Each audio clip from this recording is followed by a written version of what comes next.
충격적인 사실이 드러났습니다. 파리의 자랑. 생강보다 서울의 한강이 더 깨끗하다는 환경 보고서가 유럽 환경청을 발칵 뒤집어 놓았습니다. 인구 1,000만이 넘는 대도시에서 어떻게 이런 일이 가능하다는 말입니까? 프랑스 환경청은 즉각 자국의 전문가를 파견했지만 그들이 마주한 현실은 더욱 충격적이었습니다. 거대 선진국들이 수십 년간 해결하지 못한 도시 환경 문제를 우리 대한민국이 어떻게 극복했는지 프랑스 환경 전문가의 눈을 통해 밝혀진 놀라운 비밀과 그들이 인정할 수밖에 없었던 우리의 우수성을 지금 바로 확인하시겠습니다. 대한민국의 숨겨진 저력이 세계를 어떻게 감동시켰는지 이 사연을 끝까지 들어보시기 바랍니다. 시청하기 전에 좋아요와 구독은 저에게 큰 힘이 됩니다. 파리의 이른 봄 아침, 환경청 사무실에 도착했습니다. 창문으로 보이는 생강의 푸른빛이 어제와 같은 모습이지만 우리 부서의 분위기는 평소와 달랐습니다. 책상에 앉자마자 동료들이 국제환경포럼 자료집을 펼쳐 보이며 웃고 있었죠. 클레어, 이것 좀 봐.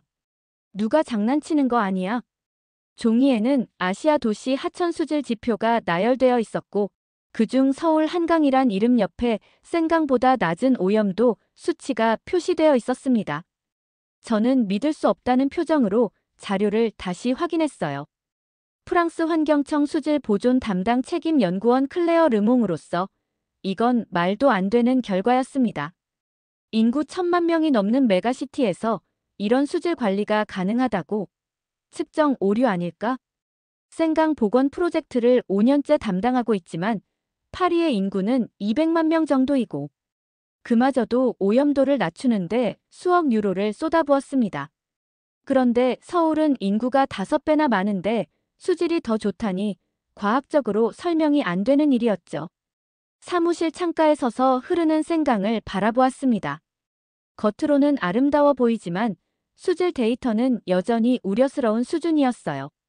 관광객들은 생강의 낭만적인 모습만 보지만 저희 환경 전문가들은 그 속에 포함된 중금속과 미세 플라스틱 농도를 잘 알고 있었습니다. 클레어, 롬바르 실장님이 널 찾으시는데. 사무실로 들어가자 장피에르 롬바르 실장이 창가에 서 있었습니다. 50대 중반의 그는 전형적인 유럽 중심주의적 관점을 가진 사람이었죠. 르몽 연구원, 이 한강이란 곳에 대해 들어본 적 있나? 네, 방금 자료를 봤습니다. 하지만 신뢰하기 어려운 수치예요. 그래서 직접 확인해 보려고 하는데.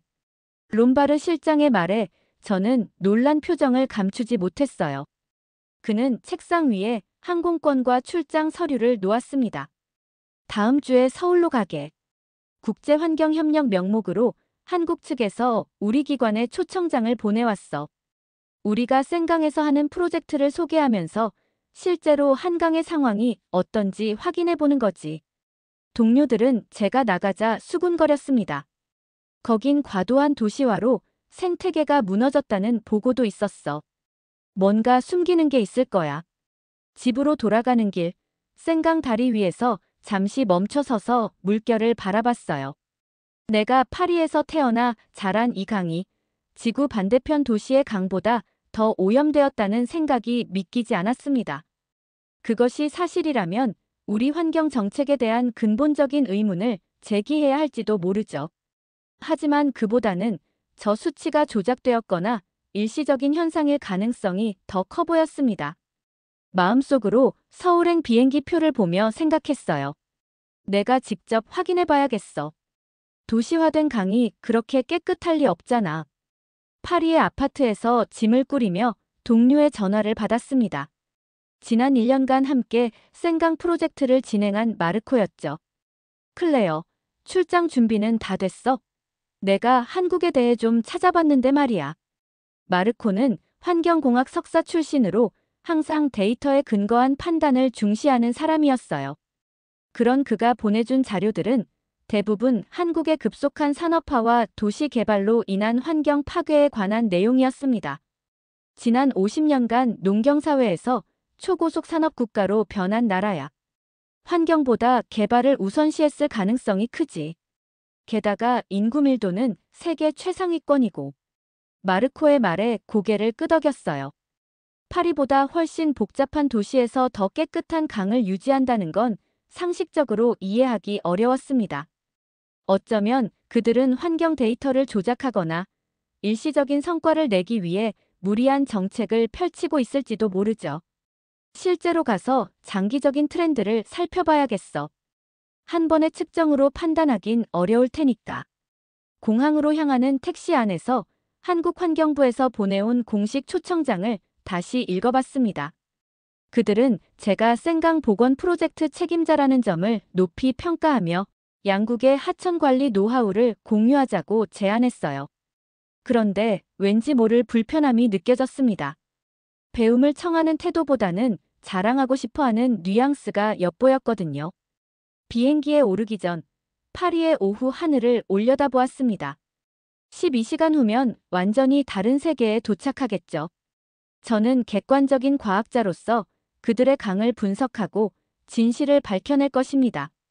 만약 그 수치가 사실이라면 우리가 배워야 할 점이 있을 테고 허위라면 그건 역시 중요한 발견이 될 거예요. 비행기 안에서 한국에 관한 책을 펼쳐봤어요. 한강이 서울을 동서로 가로지르는 모습, 강변을 따라 이어진 고층 빌딩들, 그리고 다리마다 화려한 조명이 비치는 야경 사진이 눈에 들어왔습니다. 그 모습은 센강의 고전적인 아름다움과는 달랐지만 도시와 자연이 공존하는 나름의 조화가 느껴졌어요. 인천공항 도착 예정 시간을 확인하며 생각했습니다. 과연 저 강은 어떤 모습일까? 정말 생강보다 깨끗할까? 하지만 마음 한편으로는 이미 결론을 내린 상태였죠. 인구 1,000만의 대도시에서 자연 생태계가 잘 보존되어 있을 리 없다고요. 분명 뭔가 놓친 부분이 있을 겁니다. 창밖으로 구름 사이로 보이는 바다를 바라보며 한국 방문이 가져올 결과들을 상상해봤어요. 최악의 경우 그들이 환경 데이터를 조작했다는 증거를 발견할 수도 있고 최선의 경우라도 일시적인 성과에 불과하다는 결론을 내릴 가능성이 높았습니다. 어느 쪽이든 센강보다 깨끗하다는 주장은 반박할 수 있을 거란 확신이 들었어요. 눈을 감고 잠시 휴식을 취하며 생각했습니다. 내일이면 모든 것이 명확해지겠지. 인천공항에 도착했을 때 생각보다 깨끗하고 현대적인 시설에 약간 놀랐습니다. 입국장을 빠져나오자 환한 미소를 지닌 젊은 여성이 제 이름이 적힌 팻말을 들고 있었어요. 클레어 르몽 연구원님, 안녕하세요. 한국환경부 한강관리본부 김민지입니다. 김민지는 29살로 이미 유창한 영어 실력과 따뜻한 환대로 첫인상이 좋았습니다. 차에 오르자 그녀는 오늘의 일정을 설명해 주었죠. 먼저 호텔에 짐을 풀고 점심 식사 후 바로 한강시민공원으로 안내해 드릴게요. 르몽 연구원님의 요청대로 첫날부터 수질 검사도 진행할 수 있게 준비했습니다. 차량이 서울 시내로 들어서며 고층 빌딩 사이로 넓게 펼쳐진 강이 보이기 시작했어요. 처음 본 한강은 예상과 달리 꽤 넓고 시원한 느낌이었습니다. 그런데 더 놀라운 건 강변을 따라 조성된 광대한 공원과 그곳에서 여가를 즐기는 수많은 시민들이었죠. 저기 사람들이 강가에서 피크닉도 하고 있네요. 네, 주말이면 더 많은 사람들이 모여요. 한강은 서울 시민들의 휴식처이자 자랑거리입니다. 호텔에 짐을 풀고 바로 한강으로 향했습니다. 수질 측정 장비를 꺼내들고 강변에 섰을 때 온몸에 전율이 흘렀어요. 프랑스에서 봤던 데이터가 허위가 아닐 수도 있겠다는 생각이 처음으로 들었습니다. 이 부분에서 샘플을 채취해도 될까요? 물론이죠. 저희도 정기적으로 이 구역에서 측정을 하고 있어요. 첫 번째 검사 결과를 보고 저는 놀라움을 감추지 못했어요. 생화학적 산소요구량 BOD 센강보다 훨씬 낮았고 중금속 수치도 기준치를 크게 밑돌았습니다. 다른 지점에서도 같은 결과가 나왔죠. 이건 놀랍네요.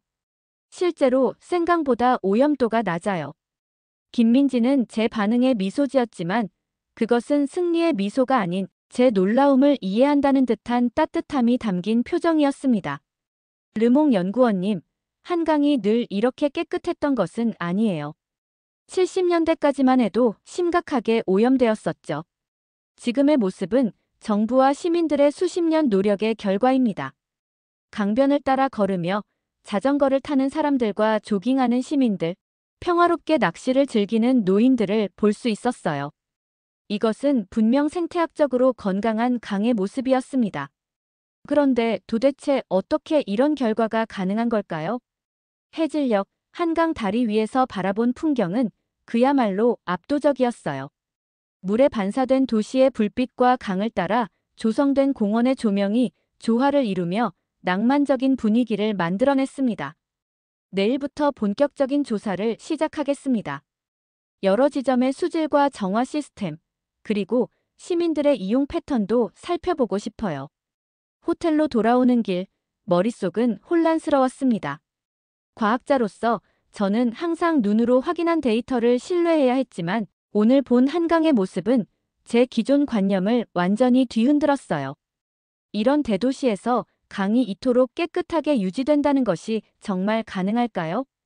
창밖으로 보이는 서울의 밤 경치를 바라보며 생각했습니다. 내일은 더 깊이 들여다봐야겠다. 분명 이 뒤에는 뭔가가 있을 거야. 이튿날 아침, 김민지와 함께 한강수질관리센터를 방문했습니다. 첨단 장비들과 체계적인 모니터링 시스템이 인상적이었어요. 하지만 제 마음속엔 여전히 의문이 가득했죠. 이런 시설이 있다고 해서 대도시의 강이 이토록 깨끗할 수 있다니 뭔가 놓치고 있는 부분이 있을 겁니다. 여기서 한강 전역의 수질을 실시간으로 모니터링하고 있어요. 문제가 발생하면 즉시 대응 시스템이 가동됩니다. 김민지의 설명을 들으며 저는 계속해서 날카로운 질문을 던졌어요. 하수 처리는 어떻게 하나요? 산업 폐수는요? 비가 많이 올 때 원유수는 어떻게 관리하죠? 그녀는 인내심을 가지고 모든 질문에 상세히 답변해 주었습니다. 기술적인 측면에서 한국의 시스템이 프랑스와 크게 다르지 않다는 점이 흥미로웠어요. 결국 차이는 기술이 아닌 다른 곳에 있을 텐데 도대체 어디일까요? 오후에는 한강 둔치에서 열리는 시민 환경 캠페인 현장을 방문했습니다. 수십 명의 자원봉사자들이 강변을 청소하고 물 절약 캠페인을 진행하고 있었죠. 놀라운 건 참가자들의 열정과 진정성이었어요. 이런 활동이 얼마나 자주 열리나요? 매주요. 그리고 이건 공식 행사고 비공식적으로 모이는 소규모 그룹들은 훨씬 더 많답니다. 한 청소년 그룹이 다가와 영어로 말을 걸었어요. 그들은 학교 환경 동아리 소속이었고 매달 한강 정화 활동을 한다고 했습니다. 15살 소년의 말이 특히 기억에 남았어요. 우리가 좋아하는 강이니까 깨끗하게 지켜야죠. 선생님께서는 프랑스에서 오셨다고요? 생강도 이렇게 시민들이 관리하나요? 그 순간 저는 말문이 막혔습니다. 파리에서도 물론 환경 캠페인이 있지만 이런 시민들의 자발적이고 지속적인 참여는 보기 힘들었거든요. 생강은 주로 정부 기관이 관리하는 대상이지 시민들이 자기 것처럼 여기는 경우가 드물었습니다. 저녁 무렵 한강공원에서 흥미로운 광경을 목격했어요. 피크닉을 마친 한 가족이 떠나기 전에 주변을 깨끗이 청소하고 쓰레기를 분리수거함에 정확히 분류해버리는 모습이었죠.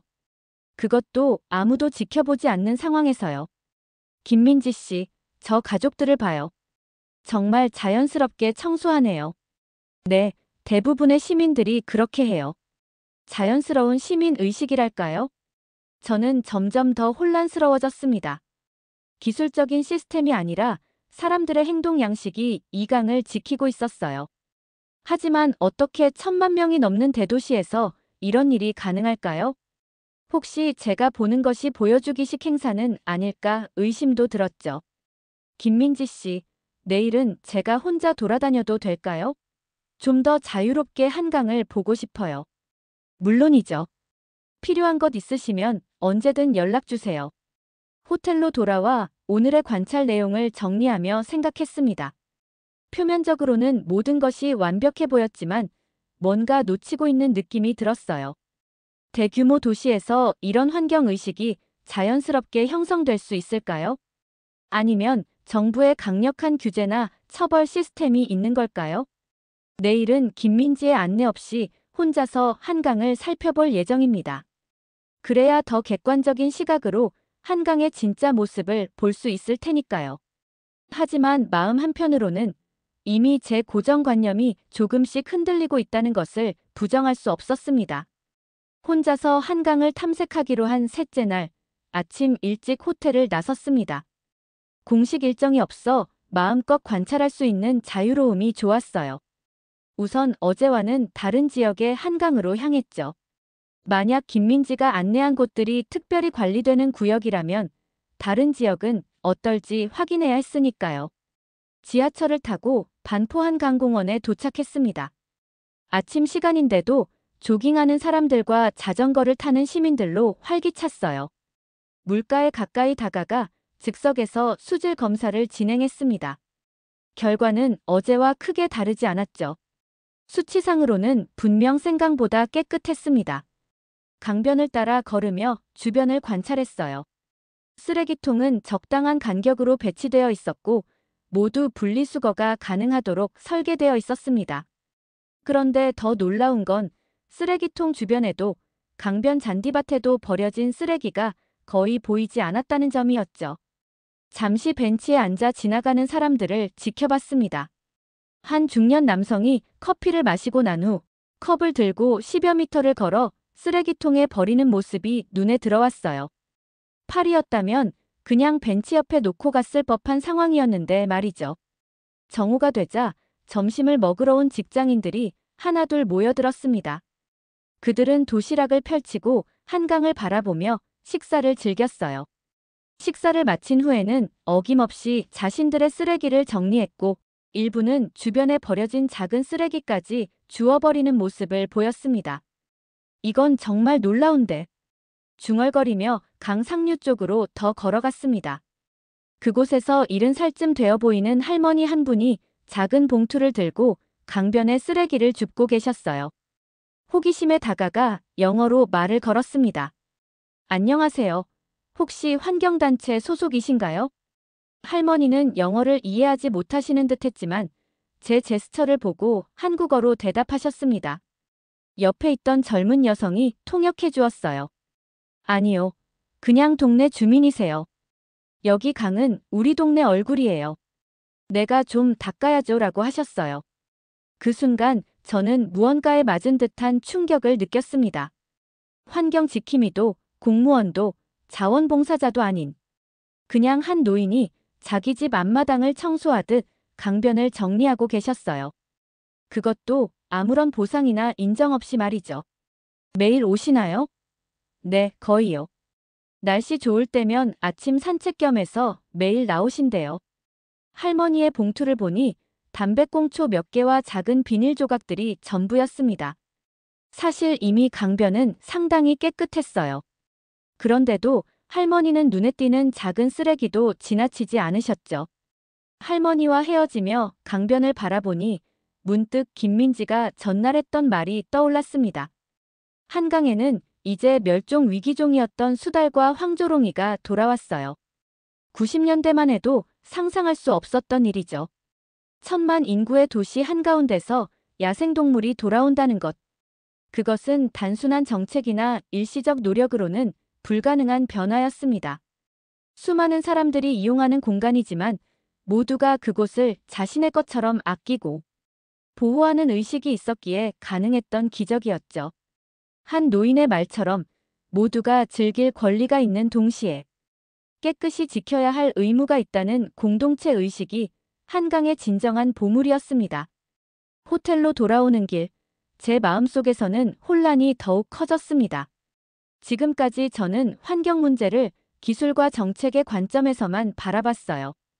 더 좋은 정화시설, 더 엄격한 규제, 더 많은 환경 예산. 하지만 오늘 본 것은 그런 것들을 넘어서는 무언가였습니다. 방에 돌아와 노트북을 펴고 오늘의 관찰 내용을 기록했어요. 화면 속 데이터들은 분명 한강이 생강보다 깨끗하다고 말하고 있었습니다. 그리고 이제 저는 그 이유가 단순히 기술적 우위나 일시적 성과가 아니라는 것을 직감적으로 느꼈죠. 내일이면 프랑스로 돌아가야 합니다. 보고서에 무엇을 써야 할지, 롬바르 실장에게 어떤 결론을 전달해야 할지 고민이 깊어졌어요. 이것은 단순한 환경 연구가 아니라 제 환경학자로서의 시각 자체를 뒤흔드는 경험이 되어가고 있었습니다. 마지막 날 아침, 김민지를 만나 공식 인터뷰를 진행했습니다. 한강관리본부 사무실에서 그녀는 제가 준비한 질문에 하나하나 성실히 답변해 주었어요. 한강관리에서 가장 어려운 점은 무엇인가요? 기술적인 어려움보다는 시민들의 기대치가 높다는 점이죠. 서울 시민들에게 한강은 단순한 강이 아니라 자부심이니까요. 조금만 문제가 생겨도 즉각 반응하세요. 김민지의 말에서 제가 지난 며칠간 느낀 것들이 더욱 명확해졌습니다. 한강은 관리 대상이 아니라 시민들의 정체성과 연결된 존재였어요. 사실 기술적으로는 프랑스와 크게 다르지 않아요. 차이가 있다면 말을 잇지 못하고 창밖으로 흐르는 한강을 바라봤습니다. 3일 동안 보고 느낀 것들이 한꺼번에 밀려왔어요. 할머니의 쓰레기 봉투, 아이들의 환경 동아리, 자연스레 분리수거하는 가족들, 그리고 강을 우리 동네 얼굴이라 표현한 말. 르몽 연구원님, 괜찮으세요? 눈시울이 뜨거워지는 것을 느꼈습니다. 환경과학자로서 15년 경력 동안 이렇게 감정적이 된 적은 없었어요. 하지만 그 순간 저는 무언가 중요한 깨달음을 얻었다는 것을 알았죠. 김민지 씨, 전 이제 알 것 같아요. 생강과 한강의 차이는 기술이나 정책이 아니었어요. 그건 사람이었습니다. 목소리가 떨렸어요. 과학자로서의 객관성을 유지하려 했지만 가슴속에서 올라오는 감정을 억누를 수 없었습니다. 우리는 항상 더 좋은 시스템, 더 많은 예산, 더 엄격한 규제를 찾았어요. 하지만 정작 중요한 건 강을 바라보는 사람들의 마음이었던 거죠. 김민지는 조용히 고개를 끄덕였습니다. 제 눈에서 눈물이 흘러내리는 것을 본 그녀도 감정이 복받쳐오는 듯 했어요. 르몽 연구원님, 저희도 완벽하지 않아요. 한강도 아직 많은 문제를 안고 있죠.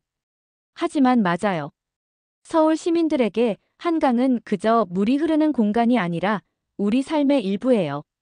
오후에는 한강시민공원에서 마지막 인터뷰가 예정되어 있었습니다. 현지 언론과 환경단체들이 모인 자리였죠. 저는 준비해온 발표 자료를 내려놓고 진심을 담아 말했어요. 저는 프랑스에서 와서 한강이 정말 생강보다 깨끗한지 확인하려 했습니다. 과학적으로 그건 사실이었어요. 하지만 더 중요한 발견은 따로 있었습니다. 깊게 숨을 들이마시고 계속했어요. 기술도 돈도 아닌 사람의 의지가 강을 살린다는 걸 처음 알았어요. 강을 단순히 관리 대상이 아니라 자신의 일부로 여기는 시민들의 마음이 한강의 진짜 보물이었습니다. 인터뷰 중에 목이 메어 잠시 말을 멈췄어요. 카메라 플래시가 터지고 기자들이 놀란 표정으로 서로를 바라보았습니다.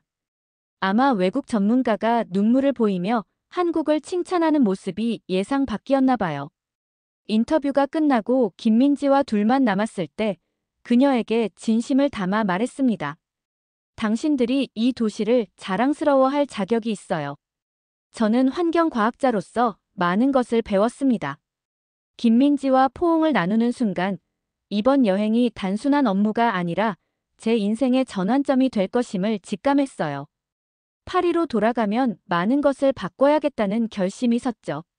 저녁 비행기를 타기 전 마지막으로 한강을 바라보며 생각했습니다. 이제 내가 생강에 가져가야 할 것은 새로운 기술이 아니라 새로운 마음가짐이구나. 파리 샤를 드골 공항에 도착했을 때 롬바르 실장과 동료들이 이미 제 보고서를 기다리고 있었습니다. 시차 적응도 되지 않은 상태에서 바로 회의실로 향했어요. 테이블 주변에는 10명 가까운 동료들이 앉아 있었죠. 그들의 표정에서 호기심과 의구심이 동시에 읽혔습니다. 르몽 연구원, 한국은 어땠나? 그들의 깨끗한 한강은 실제로 보니 어땠지? 롬바르 실장의 질문에는 약간의 비웃음이 섞여 있었어요. 그는 여전히 제가 한국에 과장된 홍보를 꿰뚫어 볼 것이라 기대하고 있었죠. 하지만 제 대답은 그의 예상과 달랐습니다. 네, 실장님. 한강은 정말 생강보다 깨끗했습니다. 제가 직접 수질 검사를 했고 그 결과는 이미 보내드린 데이터에 나와 있어요. 실장의 얼굴이 굳어졌습니다. 동료들도 놀란 표정이었죠. 아마 제가 조작된 수치였다거나 일시적인 현상이었다고 말할 것이라 예상했던 모양이에요. 하지만 그게 다가 아닙니다. 제가 발견한 더 중요한 점은 그때 마르코가 끼어들었어요. 더 좋은 기술이라도 있었어? 뭔가 혁신적인 정화 시스템? 고개를 저었습니다. 아니요. 기술적으로는 우리와 크게 다르지 않았어요. 차이는 바로 사람들에게 있었습니다. 슬라이드를 넘기며 한강변에서 찍은 사진들을 보여줬어요. 쓰레기를 줍는 할머니, 환경 교육을 받는 아이들, 깨끗하게 정리된 피크닉 자리들. 생강보다 깨끗한 건 한국의 물이 아니라 한국인의 마음입니다. 그들에게 강은 단순한 자연자원이 아니라 자신들의 정체성과 자부심의 일부예요. 그래서 누가 시키지 않아도 벌금을 무서워해서가 아니라 자발적으로 강을 지킵니다. 회의실은 잠시 침묵에 빠졌어요. 롬바르 실장은 생각에 잠긴 듯 턱을 문지르고 있었습니다. 동료 중 한 명이 물었죠. 그럼 우리가 따라할 수 없는 건가? 그건 문화적 차이 아닌가? 아니요. 문화는 만들어가는 것입니다. 우리도 시민들의 인식을 바꿀 수 있어요. 기술적 해결책만 찾기보다 생강과 시민의 관계를 재정립하는데 더 초점을 맞춰야 합니다. 이틀 후 유엔 환경 포럼에서 제 발표가 있었어요. 전 세계 환경 전문가들 앞에서 한강 사례를 소개하는 자리였죠. 많은 분들이 아시아의 급속한 도시화가 환경 파괴를 동반한다고 생각하십니다. 저도 같은 편견을 갖고 있었어요. 하지만 한국 서울의 한강은 그 편견을 완전히 깨뜨렸습니다.